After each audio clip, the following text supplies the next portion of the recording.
remember I was thinking about this the other day. I told my dad, I sat down with him, and I was like, I don't want to be a counselor anymore. And he got angry. And he's like, what do you mean? And he's like, and I was like, well, I don't know. I kind of don't know what I want to do with my life. And he was like, you're 28 years old. Like, you're 28 years old. You put in all this effort and time into being a counselor, and now you don't know what to do with your life. And I remember I was so scared because I was like, he's right. Like, I'm 20 years old. I'm completely rethinking my career, and I don't even know why.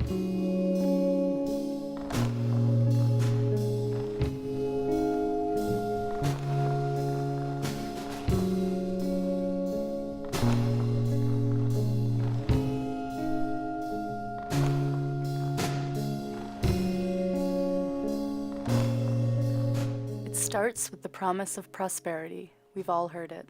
Study hard, get your diploma, get a job, meet someone, settle down. Ever since we were children, we were told that if we work hard and keep our eye on the prize, everything will work out.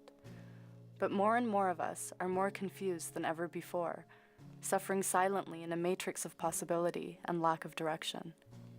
We debate changing partners and jobs like choosing from a fast food menu.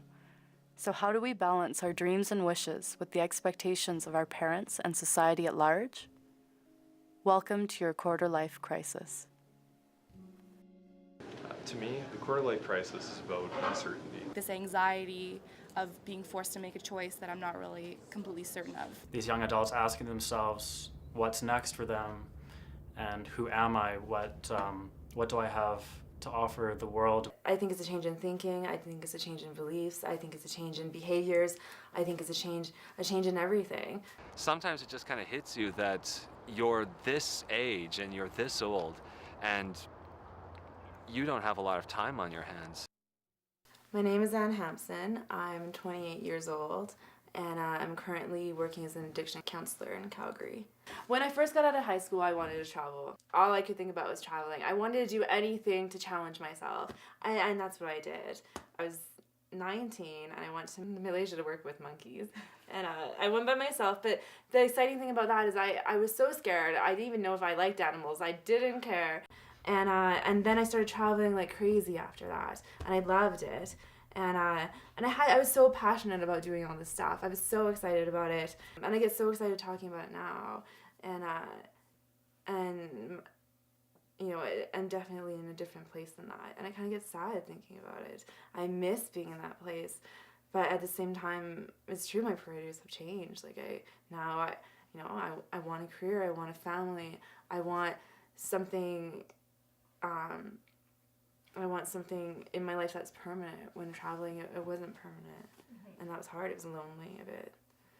When I came to Calgary, that's when I realized my passion for counseling had died. And I've been counseling for years and years, since I was 19 years old. And I always was so set that that's what I wanted to do. And I always really believed that, and I cared about it. I had so much passion for it. And I came home and I finished my degree, and I remember thinking that that's not what I want to do. That's not. I could imagine myself counseling every day for the rest of my life, being in an office, being in Calgary, and I was terrified. I remember thinking, oh my God, is that it?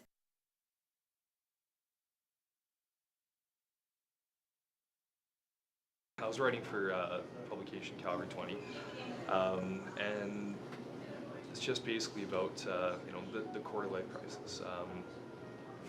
I started kind of wondering this about myself. I was actually out for coffee with one of my friends talking about how the future was terrifying to me, and I had no idea what was coming down the road for me, and I thought that I was alone in this. And then she kind of said, Steve, I'm going through this too, and I have a lot of friends who are going through the exact same thing. It kind of got me thinking, this seems to be a little bit more widespread than I first believed. So, just started talking to some people, doing some interviews with people who had going through the same thing, as well as psychologists from U of C, and learned that a lot of people are going through this. The quarter-life crisis is a term that is popular in the mainstream media, and it tends to occur during the period between usually 18 and 30 that encompasses a lot of instability and uncertainty and kind of confusion. I think the quarter-life crisis doesn't affect just one part of someone's life. I mean, sure, there are a lot more pressures associated with certain areas, such as, finding a job and a career. But that's only one part of it. So whether it's relationships or a person's career plan, there's a lot of uncertainty.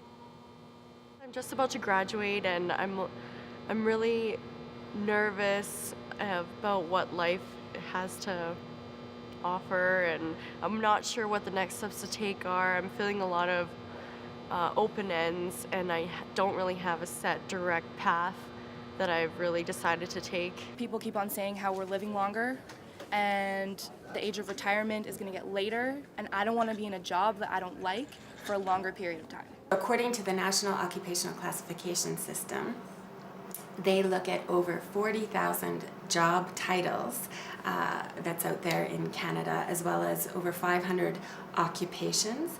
And so there is so much to choose from, and that certainly is growing.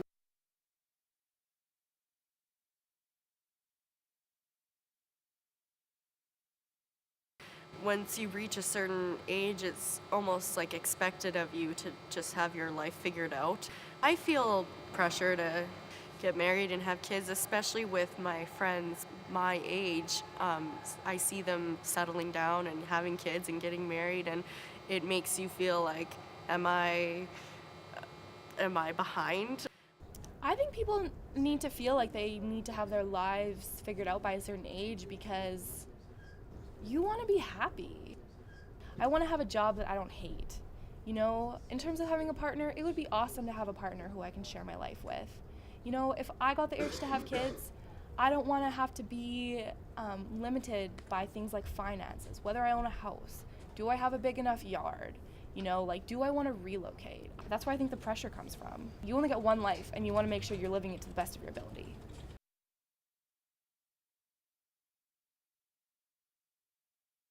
I have a girlfriend. We've been dating for almost 2 years now. And yeah, there's pressure to get married and settle down. As both our lives go on, as we are nearing the end of our education, and the prospect and the idea of settling down and raising a family is nearing, those conversations are coming up more and more often.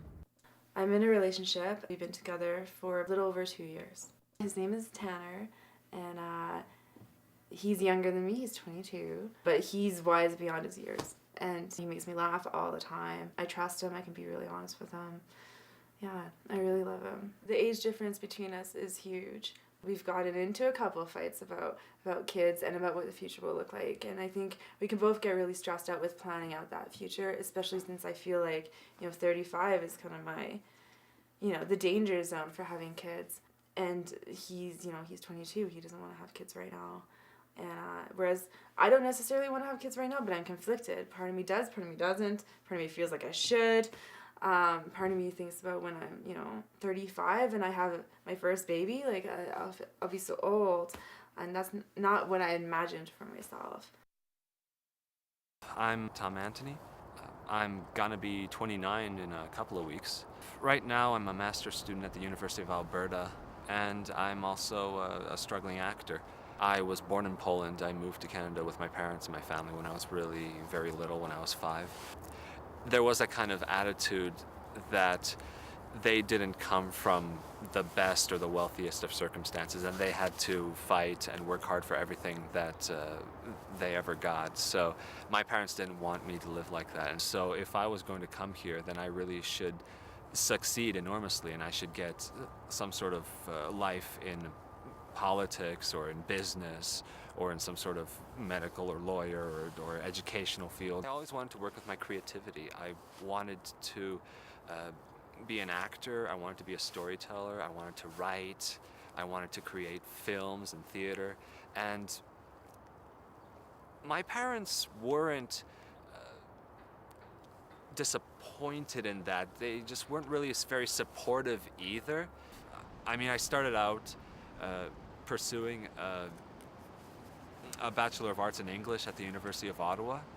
And through that, I got into the co-op program they had offered there. And through the co-op program, I got a paid internship position with Public Works and Government Services Canada. And I kept going into that job just continually feeling worse and worse and worse.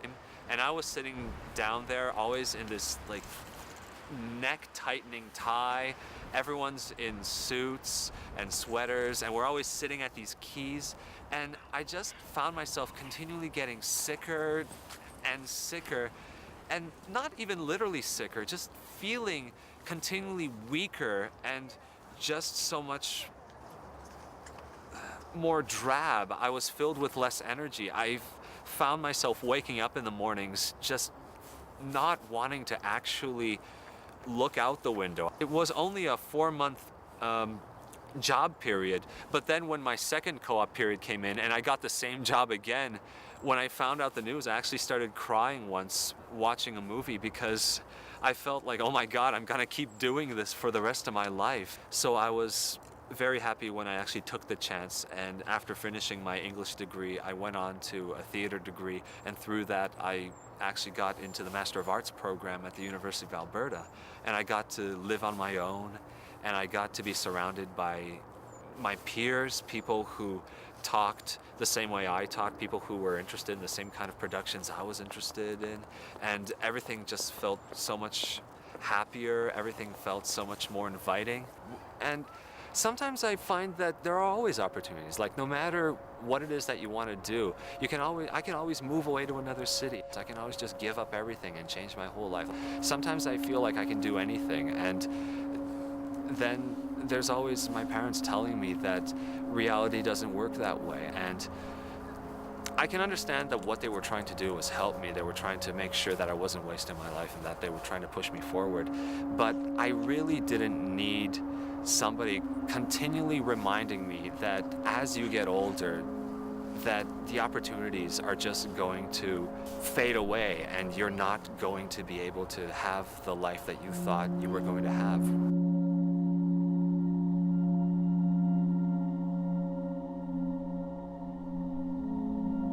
A little over 2 years ago, my mom she passed away. She had a brain tumor, and she passed away, and it was in between my first and second year of PR, and I really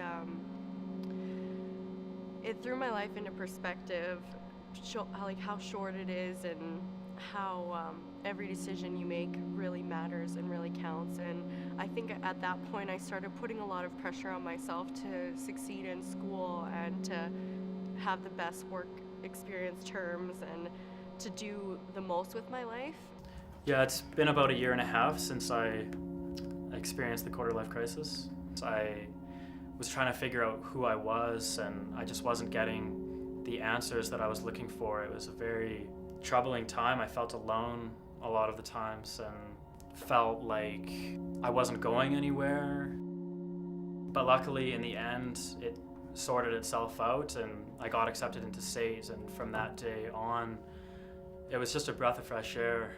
You know, given this amazing opportunity to study something that I could become something, because that's what I was looking for. I wanted so desperately to be something, anything. If I hadn't gone through the quarter-life crisis, I wouldn't be where I am now.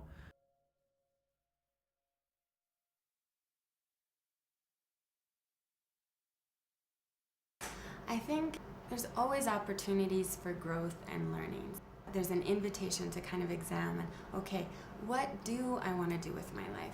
Who do I want to be? What kind of relationships do I want to have? So all of those existential questions can become really helpful to reflect upon.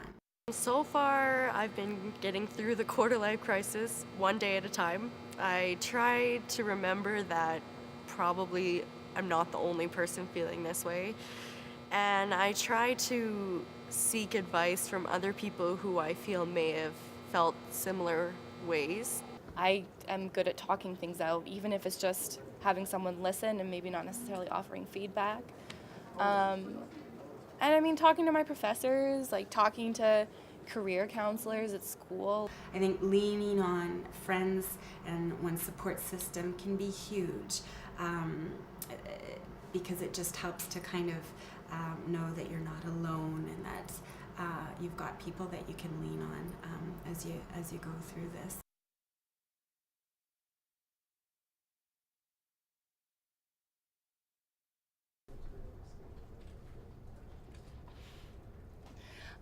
As of right now, the plans for my life is I want to finish my undergrad and either go to school and be a teacher or go to grad school. So I've kind of narrowed it down to those two things. I want to go in a completely different line of work. I'm interested in foreign aid work. I want to do a completely different master's than what I was planning. I'm going back to school to go into a second degree, basically. I want to, carry on what she couldn't and make her proud. Sometimes I don't feel as if I really have a definitive plan for the rest of my life as of right now. Sometimes I feel as if I just barely might have a plan for the rest of my day. I might have a plan for the rest of my week.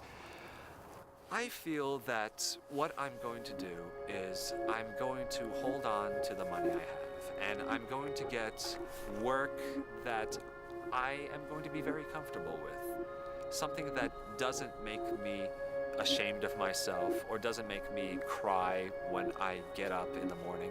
And I'm going to go in and I'm going to earn money, and I'm not going to have to justify my choices to people who think that I should be doing so much better because I'm so intelligent and I'm so dignified and I'm so 30 years old and I ought to be so much farther in my life than moving books or selling coffee. I've come to a point in my life where I feel that as long as I'm not ashamed of myself and as long as I don't have to justify myself to other people who condemn me, then I can live with that and I can be really happy with that.